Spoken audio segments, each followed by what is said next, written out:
Ça fait 3 mois. Ça fait 3 mois qu'on poirote dans cet entrepôt désaffecté. Ce n'est pas la plus brillante idée que nous avons eue. 3 mois pour rien. Rien? C'est 3 mois? Oui.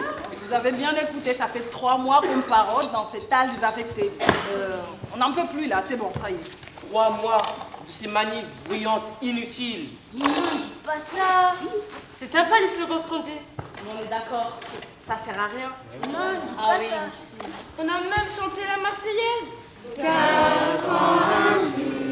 Aveugle nos sillons. On a scandé ces paroles racistes, vous vous rendez compte? Oui, mais c'est dans un contexte bien précis qu'elle est raciste, la Marseillaise. Là, elle était plutôt un symbole de rassemblement. Raciste ou symbolique, elle ne nous a menés nulle part, Marseillaise. Jusqu'à présent, elle a plutôt tendance à nous mener dans l'absurde. Mais non, dites pas ça. L'occupation de cette halle pourrie. Ça avait de la gueule quand on avait occupé cet endroit. Ouais. Ils ont halluciné qu'on débarque tous là-bas. Hommes, femmes, enfants. Ah ouais. Mais alors pourquoi ils nous ont virés de Saint-Ambroise? Toi aussi, t'as vu nos gueules? Et puis, il n'y avait même pas la moitié d'un commencement de chrétiens parmi nous. Je ne dis pas qu'ils auraient fait la même chose si on avait été bien blancs, chrétiens aux yeux bleus. Et puis, il y a une vieille loi qui met des limites à l'asile dans une église. Mais toi, tu la connais cette loi?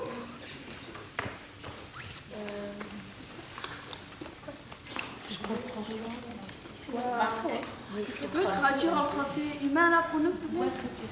Ouais, alors, globalement, en gros comme en détail, ça veut dire qu'on ne risque pas d'être délogé quand on occupe une église. Ouais. Sauf si les responsables de l'église le demandent, ou bien s'il y a une urgence, genre quelqu'un est mourant. Donc, on se fait balancer par le prêtre de l'église. Oui, avec l'accord de son boss, le cardinal. Attends, le même qui fait des communiqués de solidarité avec nous là. Là, il a... Si on ne peut plus faire confiance à un homme en boubou. Wallah billah, on est fautif. Mais non, dites pas ça. Eh oui. Une affaire de cheveux blancs et de yeux bleus, je vous dis. Camarades, on l'a jusqu'au coccyx. Oh, ne parle pas comme une mécréante. Il y a toujours une voix. C'est bien ce que je disais, jusqu'au coccyx. Mais quelle voix? Tu veux qu'on se teigne les cheveux pour qu'on occupe encore une église et qu'enfin on nous écoute?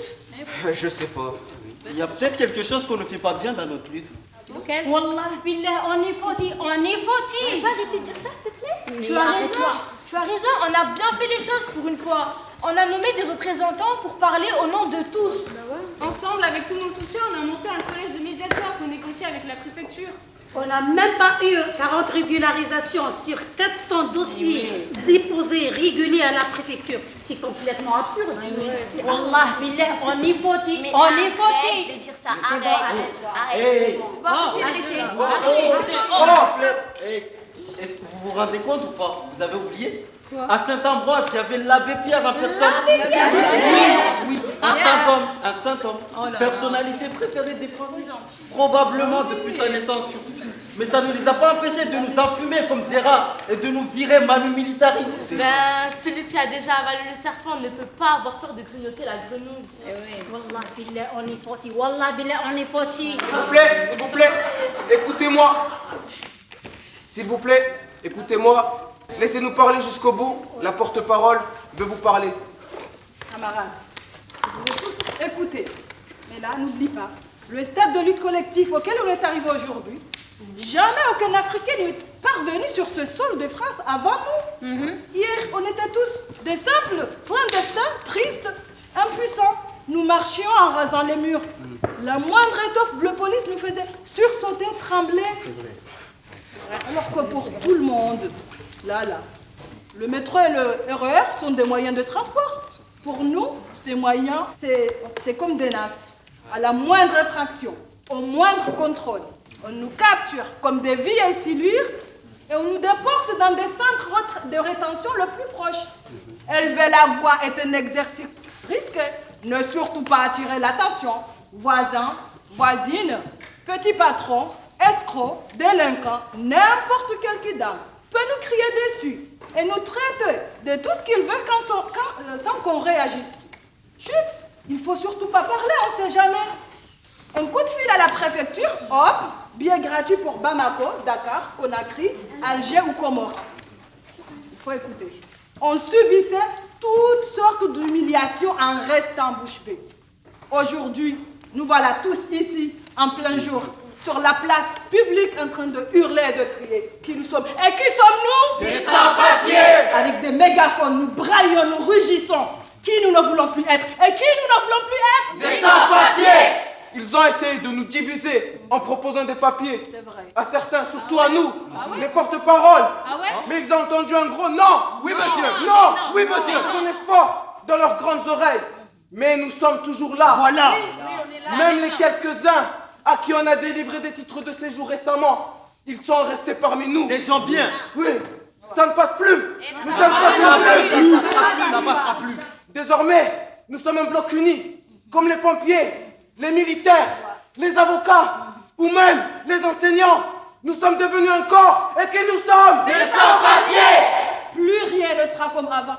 Ne dites pas ce que nous faisons depuis 3 mois. Ne nous amenez nulle part.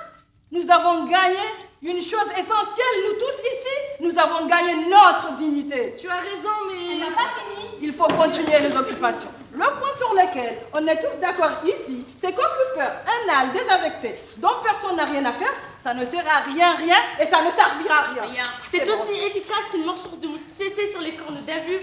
Wallah billah. Il faut s'attaquer à un lieu symboliquement plus fort. La fourmi qui est dans les chaussettes dérange bien moins que celle qui est dans le cassin. Mais on n'a pas d'usine à occuper. Pajol, s'il vous plaît. Pajol, République. République Pajol, en passant par Gare du Nord, puis la Chapelle. Sur le chemin bruyant des va-et-vient de nos manifestations hebdomadaires, quand on arrive à Max Dormont, à gauche, il y a la rue Jean-François Lépine. Au bout de cette rue, un square qui donne sur une église, l'église Saint-Bernard. Une église? Encore? Qu'est-ce que vous avez avec les églises même? Écoutez ça. On dit de la France qu'elle est la fille aînée de l'église. C'est pas un hasard si dans Paris seulement il y a plus de 110 églises. Puisqu'il y a de Mossi à Tombouctou ou bien à Touba. Ici, les églises sont des symboles forts. Mais occupons cette église. Mais l'autre là, il n'a pas dit que la loi ne permet plus l'asile dans les églises. Donc le prêtre s'envoie sur le cardinal. Ils peuvent toujours appeler la police. Ou bien signer un ordre de réquisition, comme la dernière fois. Je répète, la dernière fois, personne ne nous connaissait. Si le prêtre de là-bas, il s'en bosse, signe l'ordre de réquisition, ça va se savoir de toute la France, laïque ou catholique. Les cathos, ils font jamais sous-estimer leur penchant vertigineux vers l'autoculpabilisation. C'est là même de leur religion que de se fouetter l'âme. Ils sont foirés à Saint-Ambroise. Saint-Bernard peut leur donner l'occasion de rattraper. Et puis, il y a nos amis, nos frères français qui nous soutiennent. C'est eux qui se souviennent qu'il n'y a pas assez longtemps, leurs parents, ils étaient obligés de cacher dans les rues de Paris comme nous. C'est eux qui se rappellent que leurs grands-parents, polonais, italiens, strasbourgeois, corréziens, auvergnats, quand ils débarquaient dans cette ville, savent à peine parler le français. C'est eux qui n'ignorent pas qu'ils sont là grâce à l'action de Juste parmi les justes hier. C'est eux qui sont capables de faire le distinguo entre charité et chère terre. C'est eux qui sont conscients qu'ils soient sur cette terre, c'est un humain. Un humain, il vient d'Afrique. Oui, avec nous, il y a désormais nos amis, nos frères français. Il y a aussi les journalistes. Eux, le sensationnel, ils l'adorent. Alors, en redonnant ça, en occupant une église. Attendez là, il n'y a pas quelque chose d'hypocrite. Parce que nous, des musulmans, on utilise une église pour faire entendre nos voix. Nos ancêtres ne sont ni musulmans ni chrétiens, pas non plus les leurs. L'islam et la chrétienté ont quitté la même région pour venir nous trouver où nous étions. En Afrique comme en Europe, ces deux religions nous sont tombées dessus, et parfois avec beaucoup de violence. C'est le hasard des circonstances qui fait les uns chrétiens et les autres musulmans. Nous n'avons rien demandé à personne. Subhanallah, ne blasphème pas. Je ne blasphème pas. Je rapporte juste un fait qui est de l'ordre de l'histoire que nous partageons tous, chrétiens ou musulmans. Vu de Bamako ou de Paris, en vérité, la Mecque et Jérusalem sont dans le même quartier. Leur Adam et Ève sont nos Adama et Hawa. À l'église ou à la synagogue, leur patriarche Abraham et Ibrahim de nos mosquées. Leur Jésus est notre Issa, Marie et Mariam. Mais c'est ça. Mais oui, mais même pour aller célébrer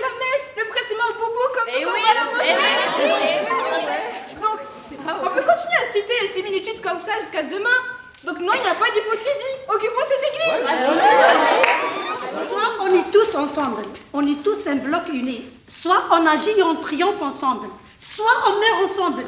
Il n'y a pas d'autre alternative. Dignité, maître mot, dignité. Alors, votons, à main levée et visage découvert. Il faut assumer tous ensemble. Une seule question. Est-ce qu'on occupe Saint-Bernard? Deux réponses possibles. Oui ou non. Il n'y aura pas de oui, mais, ni de non, mais. Ceux qui sont pour le oui, qui lèvent la main. La prochaine manifestation sera un camouflage de notre déménagement. On prend tous nos affaires, on descend en réput, on crie nos slogans habituels. Arrivé à Marx d'eau, on tourne brusquement à gauche et on court tous à Saint-Bernard. À Saint-Bernard! À Saint-Bernard! À Saint-Bernard! À Saint-Bernard! À Saint-Bernard! À Saint-Bernard! À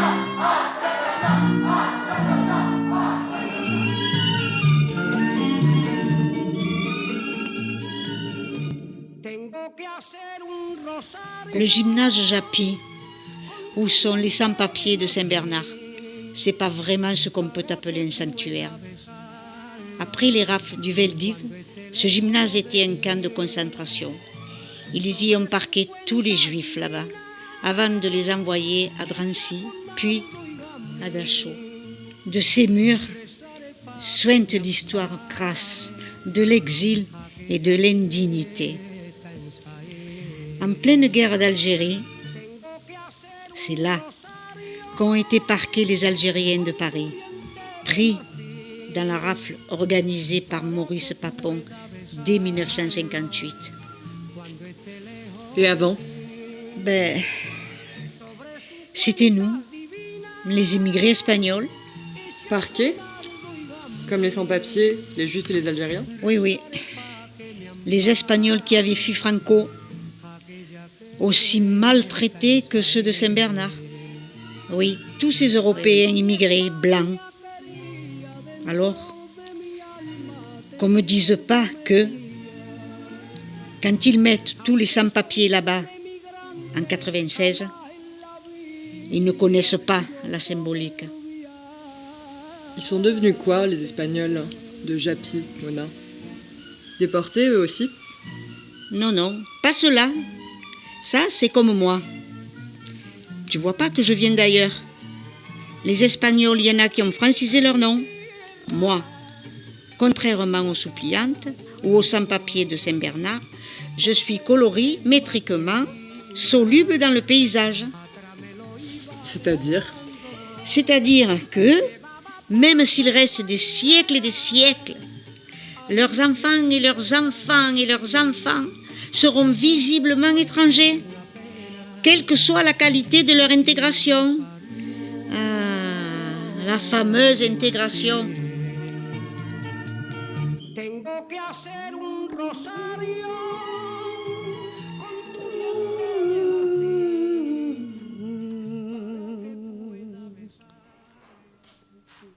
Tengo que hacer un rosario con tu diente de marfil para que pueda besarlo cuando esté lejos de ti. Tenía por compañera a la Virgen salí, apare pa' que me ampare, aquella que salí. Adiós, mi España quería, dentro de mi alma te tengo metida. Aunque soy un inmigrante, jamás en la vida yo puedo olvidarte.